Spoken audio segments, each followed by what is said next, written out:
Okay, so this great awakening for me, the experience has been to gather puzzle pieces and try to put them together as the truth is being revealed and take. It was an amazing time. Really was. We can't get rid of Will. Will, get out of here.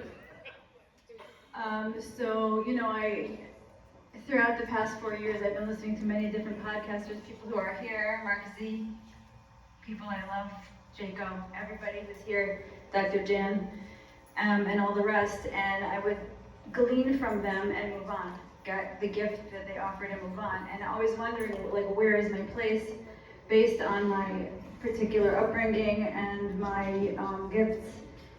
And I was always very enamored with Q, always very hooked into that narrative, understanding that we're in a movie here, not to take things too seriously. Also, having grown up Orthodox Jewish, very hard to be in that community at times because there was a lot of confusion about who are the Jews, who are the real Jews, and the fact that the Satanists have used us as a shield from the beginning. And even that a lot of truther communities weren't making that distinction, and that a crucial discernment is very painful. But I think that we're coming through that, and we're learning to judge each individual for their own merit. Good person, bad person. And then I came upon this massive puzzle piece, Mel, huge puzzle piece that I went on your podcast I shared with you. In the Bible, there's a story of the Exodus.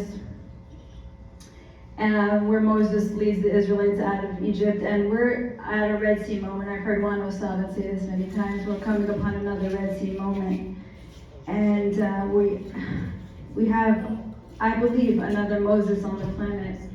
And they hid the Zohar from us. I don't know if you guys know what Zohar is, but Zohar is the most esoteric secret that they learned behind closed doors version of the Bible. It's the secrets of the Bible. What they gave us inside religion was the most literal version of the Bible, Christianity, Judaism. We've been following rules. They've been having us chase our tails with literal dogma and holding the secrets for themselves. So, in the Zohar, it is written that there will be the reincarnation of Moses back on the planet for these times. And we know we're in the end times right now, we know.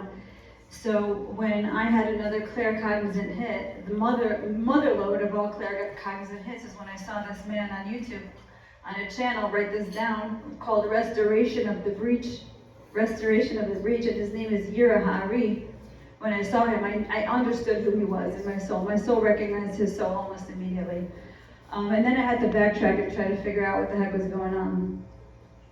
I had this thing that I said, I had 4 channels taken down. I got myself up to 10,000 viewers. I had interviewed Ishmael Perez and Scott McKay. Mel, Kabbalah Guru was my ride or die for a while, and then I got that channel taken down. I was devastated. But now I understand why I was taken down, because I was meant to redirect. I had to redirect. And now I'm only teaching, I have about 2,000 followers now, and I'm only teaching Zohar, because I understand that Zohar is our way out of this mess. Understanding God's own secrets are our way out of this mess. I used to say we ride on the money, right, Mel? Do you remember I used to say that? I used to say we ride on the money, but I never understood where we're riding to. And now I understand. We're riding out of hell, actual hell, on the money. Once we are liberated, once we are independent of these systems through money, like Victoria Reynolds said, money is not evil. Money in the right hands is the best thing that's ever going to happen to us. And the Maimonides said that what will be, when all the food is grown, Jim Gale, when all the food is grown and all the children are saved, and the money is just stupid, like money becomes stupid, what is next, right? And Maimonides said, right. But after you bought your yacht, after you sailed the world, what's next? What is the end game here? And the end game, and we're all gonna feel this deep in our soul right now. The end game, the Rambam, his name is the Rambam. The Maimonides said, the sole occupation of the world will be to know God. And how do you know God? That's the question. The question is how.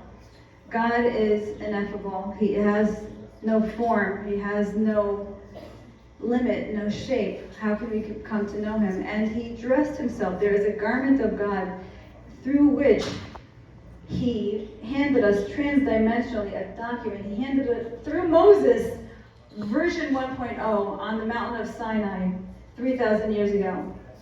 And then the Torah, the Bible that's being revealed now through Moses 2.0 and the Zohar, is called the Torah of Ascension, and Yirah has written this book. And I want to take us through a video now. I'm going to take you through this 1-minute video with Sheila Holmes, who ties together the Q movement with the Hebrew letters, okay? And then I'm going to take you to the World Peace document of Yirah, that he ties world peace to the most lasting thing in the world, the garment of God, which are the holy Hebrew letters, which is the language Jesus spoke when he walked on this earth. He didn't speak English. He spoke Aramaic, which is composed of Hebrew letters, and he spoke Hebrew. So and it is said in the Zohar that the Hebrew letters existed with God for 2,000 years before creation. So the only way that we can really anchor in and ground in world peace is going to be, again, through these holy Hebrew letters. Okay, so you could hit it with the Sheila Holmes video.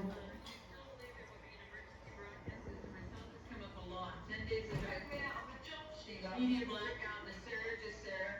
Guys, you've been listening to people with human understanding, and there's only like 5 to 7 guys who know the whole plan.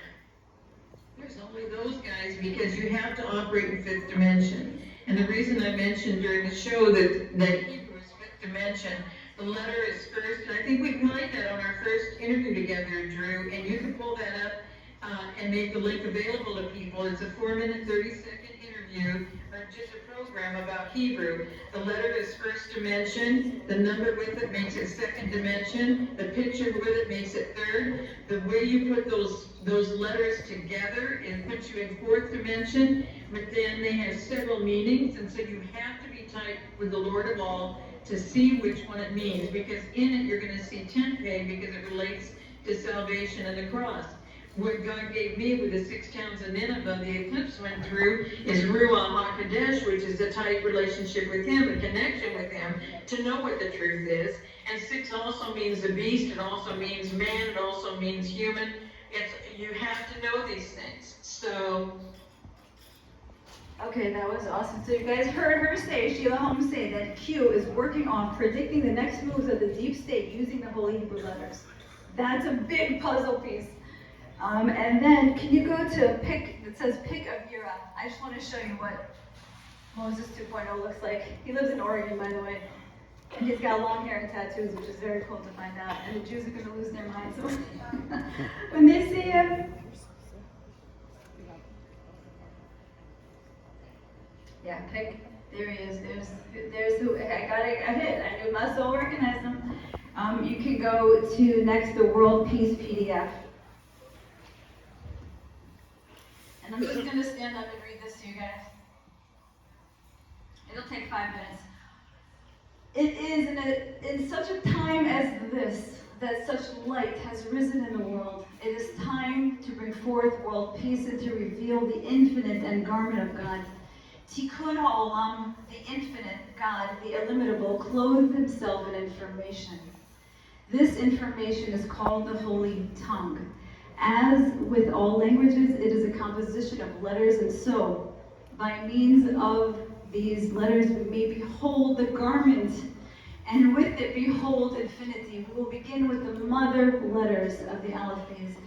Shin, from the word Aish, for fire. Aleph, from the word Avir, air. Mem, from the word Mayim, water. Mem Sofit, from the word Adama, earth.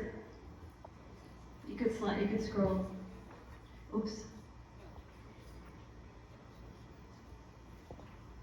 Yeah, I think it's about 5 pages of scrolling, maybe a little more. Whoops. Just scroll, I think. If you're able to scroll, good. The first key, this is it, guys. Aleph separates Mem from Shin. The letter Aleph separates Mem from Shin, and this is the divine blueprint that we will find in all of creation. It is God's fingerprint on your face, on my face, in all of creation. Is how we're going to come to world peace, because we're going to see the divinity through the Hebrew letters in the animals, the plants, each other. Aleph separates Mem from Shin. Carefully take a moment to view this key carefully. Next slide, up. May we bring forth world peace. May we end hatred. May we end division. May we be united. Scroll up. Amen. Scroll up. These are his different diagrams. Scroll up. Scroll up. The endless, garbed itself in information. This information is the holy language. Regarding this language, we will discuss the first mother letters and with it establish the first rectification, the first tikkun.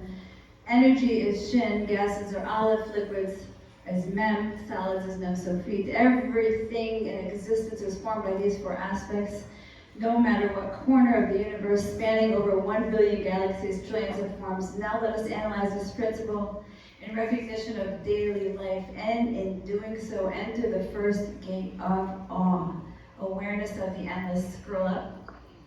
There it is.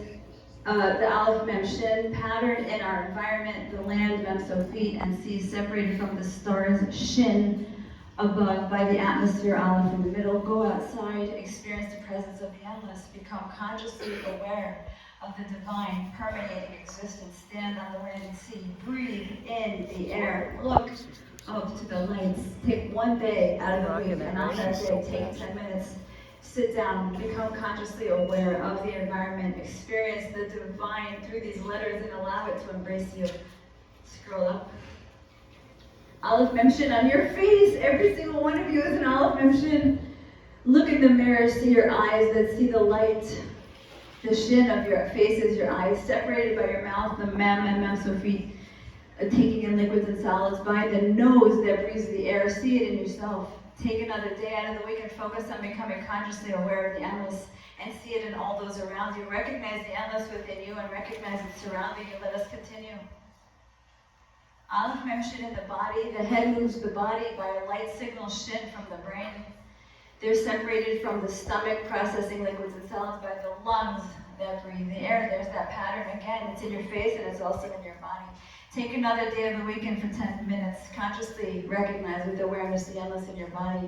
And then apply this and notice this.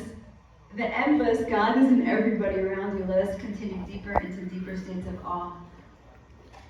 In the body, notice the animals that see the light shin separated from their mouth, taking in liquids and solids, mem so feet and mem by their nose, aleph bringing the air. Notice their head, which utilizes the light separated from their stomach, processing liquids and solids, mem and mem so feet by their lungs, breathing the air. Same pattern in the face and body, both of animals. Take a day of the week, 10 minutes, become aware, scroll up. In the environment, the plants, each plant receives its color from the light shin separated from the roots in the earth. Mem so feet drawing water by its leaves, converting atmospheric substance, aleph. Take another day and become aware of the endless of the plants around you. Scroll up.